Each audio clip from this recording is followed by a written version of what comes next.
महाशिवरात्रि के दिन नंदी को खिला देना, ये एक चीज। फिर तुम्हारे पास इतना पैसा होगा कि तुम्हारे 7 जन्मों की गरीबी दूर हो जाएगी, और आने वाले समय में तुम्हारे पास पैसा ही पैसा होगा।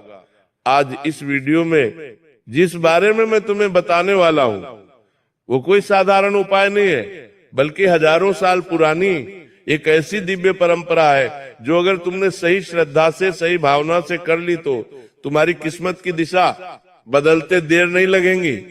साथियों, इस वीडियो को अंत तक जरूर देखना, क्योंकि महाशिवरात्रि का पर्व आने वाला है। महाशिवरात्रि सिर्फ एक त्योहार नहीं है, यह आत्मा को झंझोर कर रख देने वाली एक ऐसी महान रात है जब साक्षात महादेव महाकाल भोलेनाथ जागृत अवस्था में रहते हैं, जो ब्रह्मांड की ऊर्जा अपने चरम पर होती है।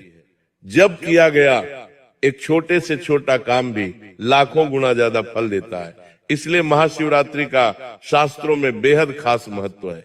शास्त्रों में साफ साफ कहा गया है कि महाशिवरात्रि की रात वह रात है जब शिव और शक्ति का मिलन हुआ, जब सृष्टि की एक नई शुरुआत हुई, जब मनुष्य को अपने जीवन की दिशा सुधारने का सबसे बड़ा मौका मिला।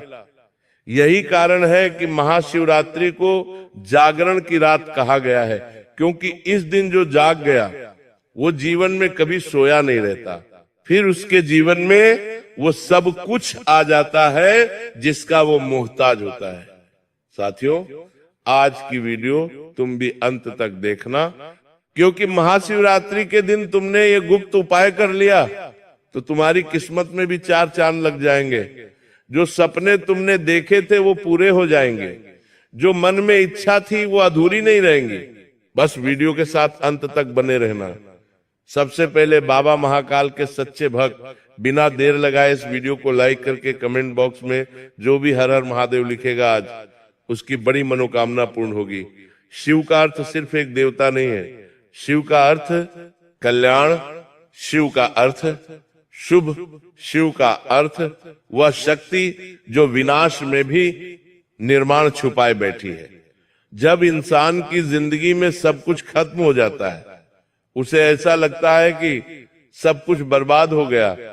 कर्ज, गरीबी, अपमान, दुख जब उसका पीछा नहीं छोड़ते, तब सबसे पहले उसे भोलेनाथ ही याद आते हैं, क्योंकि शास्त्र कहते हैं भाग्य को लिखने वाले को ब्रह्मा कहते हैं, लेकिन जो लिखे हुए भाग्य को भी पलट कर रख दे उन्हें महादेव कहते हैं। हमारे जीवन में अगर दुख हमारे भाग्य में लिखा है तो भी हम महादेव की पूजा करके उस दुख को समाप्त कर सकते हैं, क्योंकि भोलेनाथ एक ऐसे देव है जो न पूछते हैं कि तुम कौन हो, न पूछते हैं कि कहां से तुम आए हो।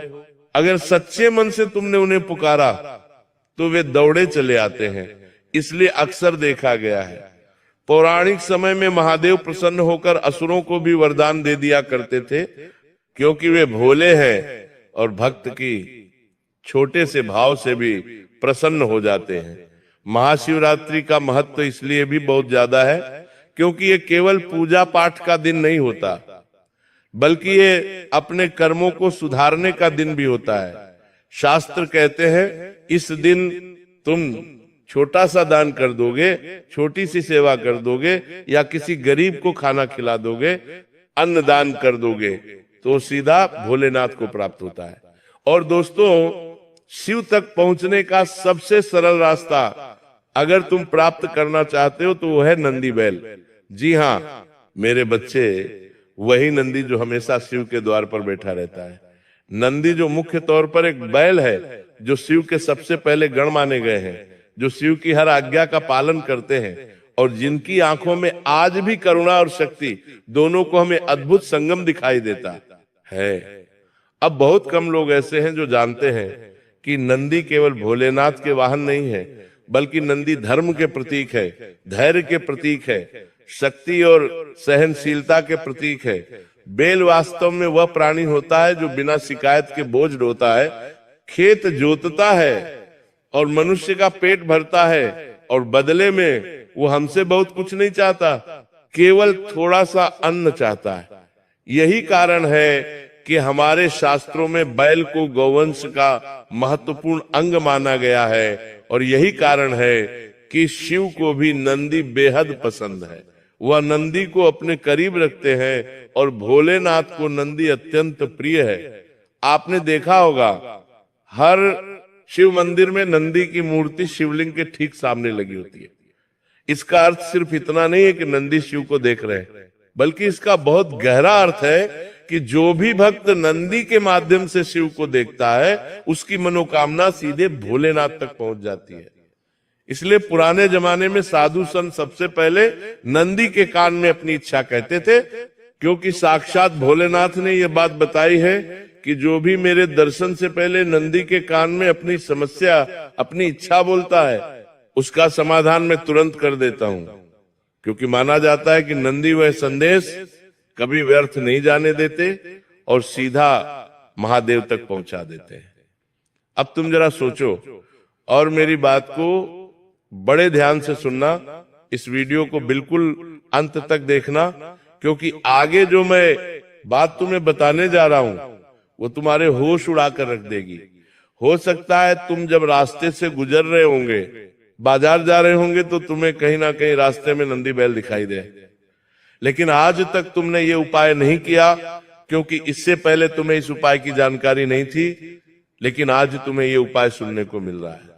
बहुत मेहनत से आज की वीडियो बनाई है। इस वीडियो को अंत तक जरूर देखना और महादेव के भक्त इस वीडियो को लाइक करना मत भूलना। अगर नंदी शिव के इतने प्रिय है, शिव के द्वार के रक्षक है, हर पल उनकी सेवा में तत्पर रहते हैं, तो सोचो महाशिवरात्रि के पावन पर्व पर अगर तुमने नंदी की सेवा कर दी तो भोलेनाथ तुमसे कितने प्रसन्न हो जाएंगे। ये वही रहस्य है जिसके बारे में आज मैं राज खोलने वाला हूं और तुम्हें सच्चाई बताने वाला हूं। मेरी बात को बड़े ध्यान से सुनना, लेकिन उससे पहले तुम एक बात गांठ बांध लो कि गरीबी आखिर क्यों आती है। हमारे कमेंट बॉक्स में अक्सर ये प्रश्न होता है, गुरुजी जीवन में गरीबी बहुत है, पैसों की कंगाली बहुत है, काम नहीं बनता, पैसा नहीं आता, हाथ में पैसा नहीं टिकता। अक्सर ये प्रश्न बार बार पूछा जाता है और अगर तुम्हारा भी यही प्रश्न है तो नीचे कमेंट बॉक्स में जरूर बताना। गरीबी वास्तव में केवल पैसों की कमी नहीं होती। बहुत सारे लोग होते हैं इस दुनिया में जिनका मानना होता है कि अगर मेरी जेब में पैसा नहीं है तो मैं गरीब हूं, अगर मेरा घर का मकान नहीं है तो मैं गरीब हूं, मेरे पास महंगी कार नहीं है तो मैं गरीब।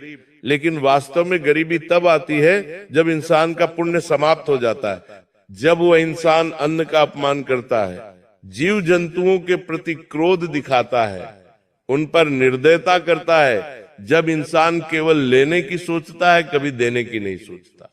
ऐसे लोगों के जीवन में गरीबी आती है।